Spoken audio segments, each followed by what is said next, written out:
gate suspension. Stephen A., do you give the Bills a chance against the Patriots? No, I do not.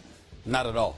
Not only did they beat the New England Patriots in their first meeting, they shut them out, okay? I don't think that's something that sat very, very well with the New England Patriots. I think that they're going to have a field day with Rex Ryan and his Buffalo Bills, particularly since we don't know about the availability of LaShawn McCoy, because obviously he shouldn't have played last week.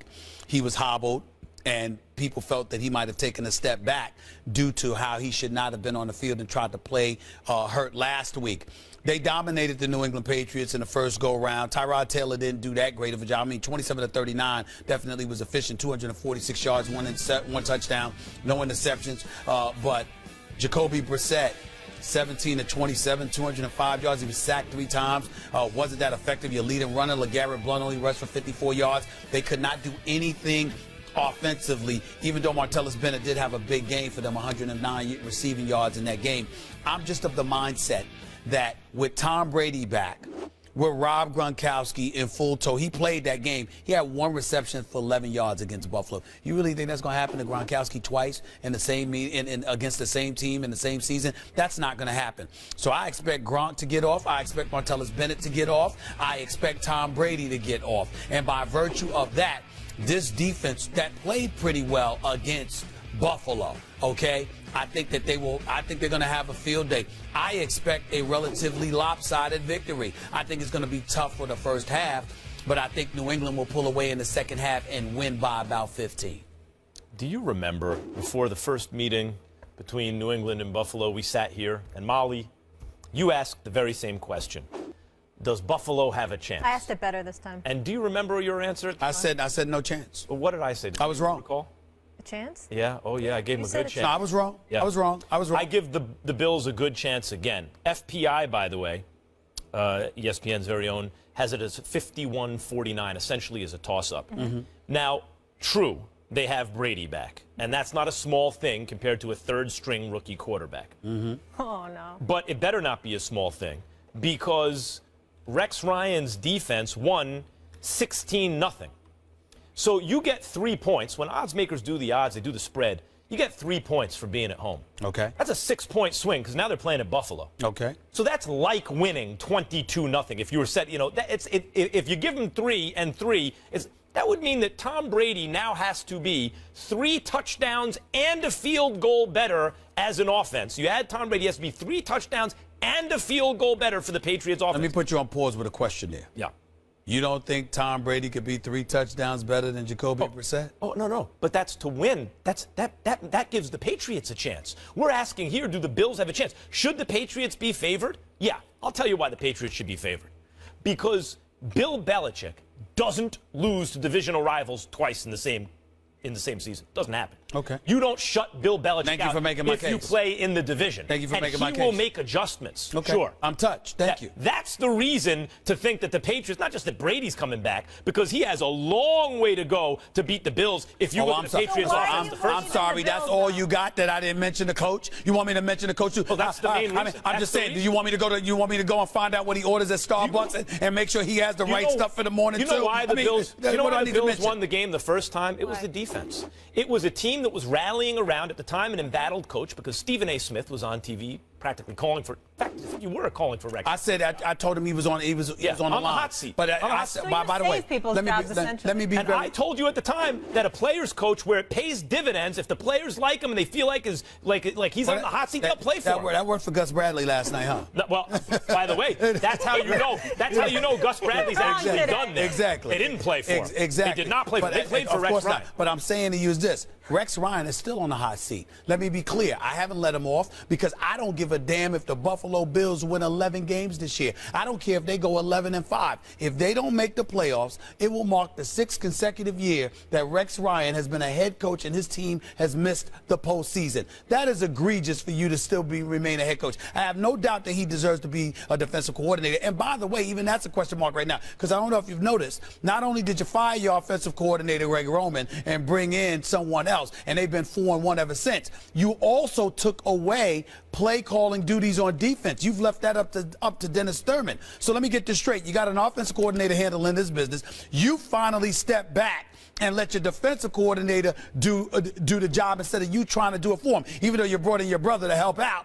And I'm just saying, okay, if that doesn't get you to the playoffs, you've tried it every other way. Then you need to go. If you think the Bills don't have a chance, because here comes Tom Brady. That's what I believe. And now the defense That's what I believe. They're not going to shut him out again. That's what I believe. They don't have to shut him out. But as I mentioned, you got a lot of points to make up with Tom Brady in the offense, number one. Number two, the Bills on the season are leading the league, number one in the NFL on sacks per attempt. Yeah. Number one. All right. They get to the quarterback against everybody, not just the Patriots. Well, let me say they this. are an elite defense that the Patriots are now facing. Let me make this point for clarification when I say I don't give the Bills a chance. That means under no circumstances am I envisioning a scenario where they will win. Oh, I'm not saying that. I'm not saying it's not going to be a tough match, or it can't be tough, or it can't end up being a nail biter, even though I don't believe that. I am saying under no circumstances, I should say injury would be the one thing, but under no circumstances with Tom Brady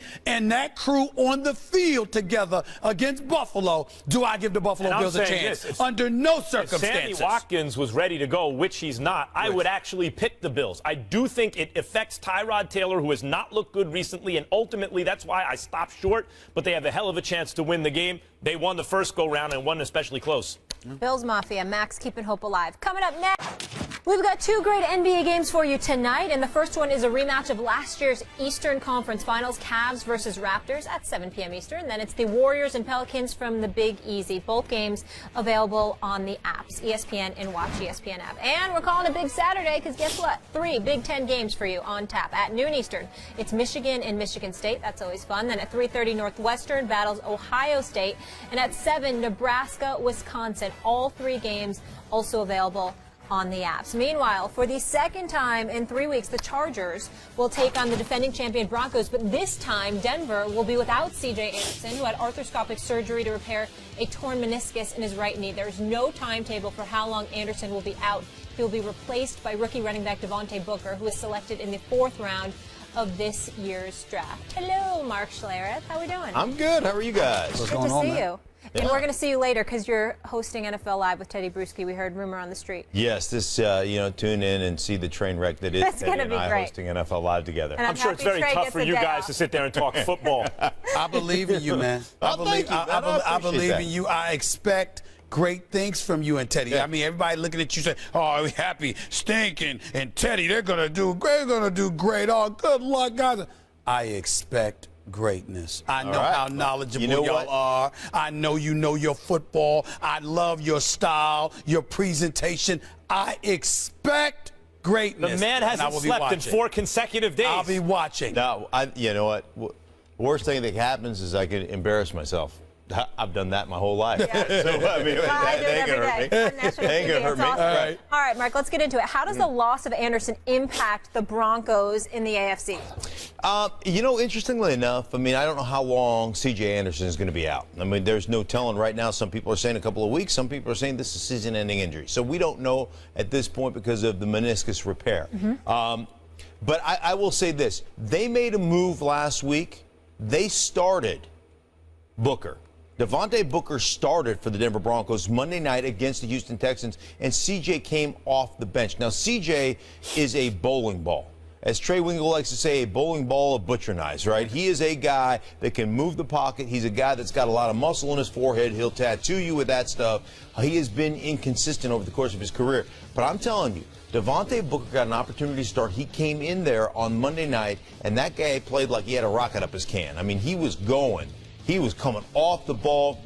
He set the tone. And what I like the Denver Broncos, what they did, because their offensive line has struggled at times, their offensive line played pretty well after the first couple of series where they had a couple of penalties. They played pretty well, but the coaching staff developed wrinkles in their running game. It wasn't just straight wide zone left, wide zone right. It was counter. It was power. It was pitch strong. It was toss weak. So they basically implemented other things to take some pressure off that offensive line. And Booker was tremendous outside the tackles, basically starting runs outside, having those cutback lanes. So I really don't think it impacts them that much. Let me ask you this question. Broncos are 5-2. Yes. They lost 2 in a row to Atlanta and San Diego. Prior to that, let me throw their victories out at you. Okay. Carolina, ain't the same.